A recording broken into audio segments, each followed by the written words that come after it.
Herzlich willkommen. Heute wird, sagen wir mal, ziemlich spannend. Wir nehmen uns nämlich die radikalen Ideen des Soziologen Niklas Luhmann vor. Und es geht im Kern um die Frage, was, wenn die Medien uns die Welt nicht einfach nur zeigen, sondern unsere gemeinsame Wirklichkeit aktiv konstruieren. Bereit? Dann legen wir los. Puh, das muss man sich mal auf der Zunge zergehen lassen, oder? Das ist der Satz, um den sich heute alles dreht. Eine echt provokante Behauptung, die uns ja förmlich dazu zwingt, alles zu hinterfragen. Denn mal ehrlich, wenn das wirklich stimmt, was ist dann diese Wirklichkeit, in der wir zu leben glauben? Und wer oder was baut die eigentlich? Okay, hier ist unser Fahrplan für heute. Wir klären erstmal den entscheidenden Unterschied zwischen Realität und Wirklichkeit. Dann schauen wir uns an, wie das Ganze funktioniert, die sogenannte Beobachtungsmaschine. Danach wird's ganz konkret mit einer Fallstudie zur Bildungslücke und am Ende kommen wir zum Kern der Sache, unserem gemeinsamen blinden Fleck. So, steigen wir mal ein. Das Fundament von Luhmanns Denken ist eine Unterscheidung, die auf den ersten Blick vielleicht ein bisschen spitzfindig wirkt, aber sie ist absolut entscheidend, und zwar die zwischen Realität und Wirklichkeit. Das ist eben nicht dasselbe. Schauen wir uns das mal genauer an. Auf der einen Seite haben wir die Realität. Man könnte sagen, das ist die rohe, unberührte Welt da draußen. Alles, was einfach so passiert, ob wir es mitkriegen oder nicht. Und auf der anderen Seite, da ist die Wirklichkeit. Das ist die Welt, die wir wahrnehmen, über die wir reden. Es ist eine Konstruktion. Kurz gesagt, die Welt, wie sie uns erscheint. Und genau da kommen die Medien ins Spiel. Und genau das ist der springende Punkt. Medien sind eben kein neutrales Fenster, durch das wir auf die Realität blicken. Nein, laut Luhmann sind sie die Architekten, die Baumeister unserer Wirklichkeit. Alles, was wir als Fakt oder Nachricht kennen, ist also kein reines Abbild. Es ist immer das Ergebnis eines Prozesses der Auswahl und Konstruktion. Okay, aber wie genau funktioniert das? Wie wird diese Wirklichkeit gebaut? Luhmann hat dafür einen ganz zentralen Begriff, ein richtig mächtiges Werkzeug, das Konzept der Beobachtung. Und ich kann Ihnen schon mal sagen, das hat nichts mit passivem Zuschauen zu tun. Ganz im Gegenteil. Für Luhmann ist Beobachtung ein aktiver Prozess. Man nimmt eine Unterscheidung, sagen wir wichtig versus unwichtig, und wendet sie auf etwas an. Dadurch wird dieses etwas bezeichnet und gleichzeitig von allem anderen getrennt. In dem Moment, in dem Medien etwas als Nachricht einstufen, haben sie eine aktive Entscheidung getroffen. Und all die unzähligen anderen Dinge, die sind damit zur Nicht-Nachricht geworden. Man kann sich das wirklich wie eine Art Kamerafokus vorstellen. Schritt 1, man wählt eine Unterscheidung, also quasi das Objektiv. Schritt 2, man richtet diesen Fokus auf ein Ereignis. Und Schritt 3, der ist entscheidend, in dem Moment, in dem man das tut, wird alles andere unscharf. Es verschwimmt im Hintergrund, es wird für unsere konstruierte Wirklichkeit praktisch unsichtbar. Und jetzt kommt der eigentliche Clou bei der ganzen Sache. Luhmann nennt das den blinden Fleck. Überlegen Sie mal, während Sie durch ein Kameraobjektiv schauen, können Sie das Objektiv selbst nicht sehen. Es ist unmöglich. Und genauso ist es mit der Unterscheidung, die wir verwenden. Der Rahmen, die Brille, durch die wir blicken, bleibt in dem Moment unsichtbar. Wir sehen nur das Ergebnis und halten das für die wahre Wirklichkeit. Okay, das war jetzt alles ziemlich theoretisch, ich weiß. Aber jetzt wird's praktisch. Jetzt schauen wir uns mal an, was für eine Wucht diese Ideen entfalten, wenn man sie auf ein ganz reales Problem anwendet. Und dafür nehmen wir uns eine super spannende Fallstudie aus einer Dissertation von Julia Seyß-Inquart her. Es geht um das Bildungssystem in Österreich. Und die Studie stellt eine Frage, die auf den ersten Blick echt verblüffend ist. Warum ist es eigentlich so, dass zwei Berufe, die beide absolut entscheidend für die Entwicklung unserer Kinder sind, so unglaublich unterschiedlich behandelt werden?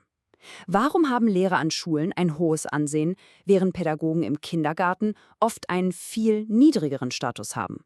Und hier sehen wir mal die harten Fakten schwarz auf weiß. Die Schule politisch auf Bundesebene angesiedelt, die Ausbildung Universitätsniveau, der Status hoch. Und jetzt der Kindergarten. Die Verantwortung liegt bei den Bundesländern, die Ausbildung ist auf Sekundarstufenniveau, der Status deutlich niedriger. Das ist nicht nur ein kleiner Unterschied, das ist eine massive Kluft. Also, wie kommt das? Wie lässt sich diese Kluft erklären? Jetzt kommt Luhmanns Werkzeug ins Spiel. Die Antwort liegt nicht in der Arbeit selbst, sondern darin, wie wir als Gesellschaft auf diese beiden Berufsfelder schauen. Das hier ist das absolute Kernargument. Unsere Gesellschaft beobachtet diese beiden Felder durch komplett unterschiedliche Linsen. Die unterschiedliche Wirklichkeit dieser Berufe entsteht, weil wir sie mit ganz anderen Maßstäben, mit anderen Unterscheidungen betrachten. Wie beobachten wir also die Schule? Die Unterscheidung, die wir da meistens anwenden, ist Investition und Leistung. Schule wird als eine Art nationale Wirtschaftsfrage gesehen, oder? Als ein formales System, das Ergebnisse produzieren muss. Die Beobachtung ist also sehr systemisch, sehr leistungsorientiert. Und wie beobachten wir den Kindergarten? Tja, da nehmen wir eine völlig andere Brille auf, die der Betreuung und Familienunterstützung. Der Kindergarten wird als eine Art Ergänzung zur Familie gesehen, als eine soziale Dienstleistung, die vor allem dazu da ist, Eltern zu entlasten.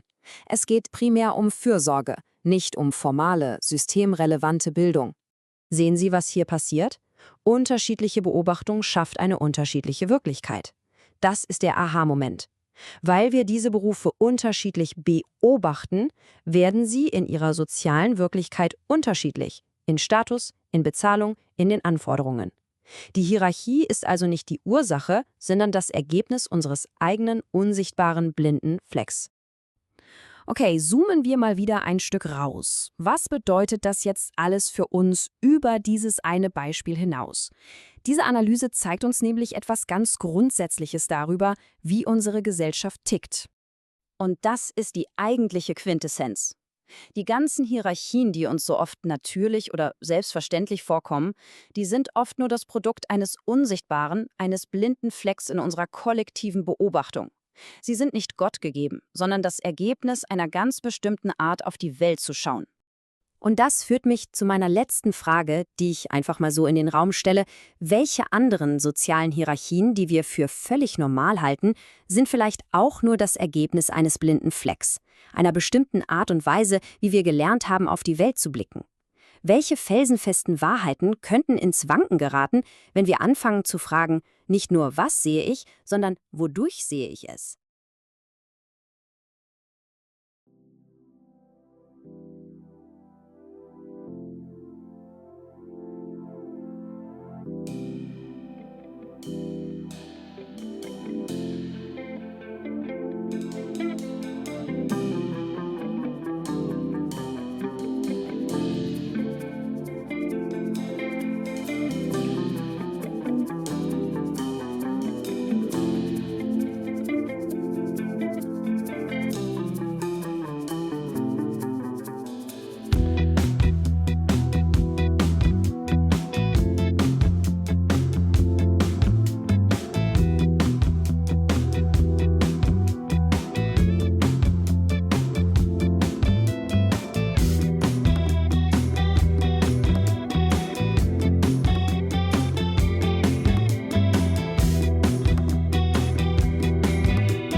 Danke fürs Zuschauen.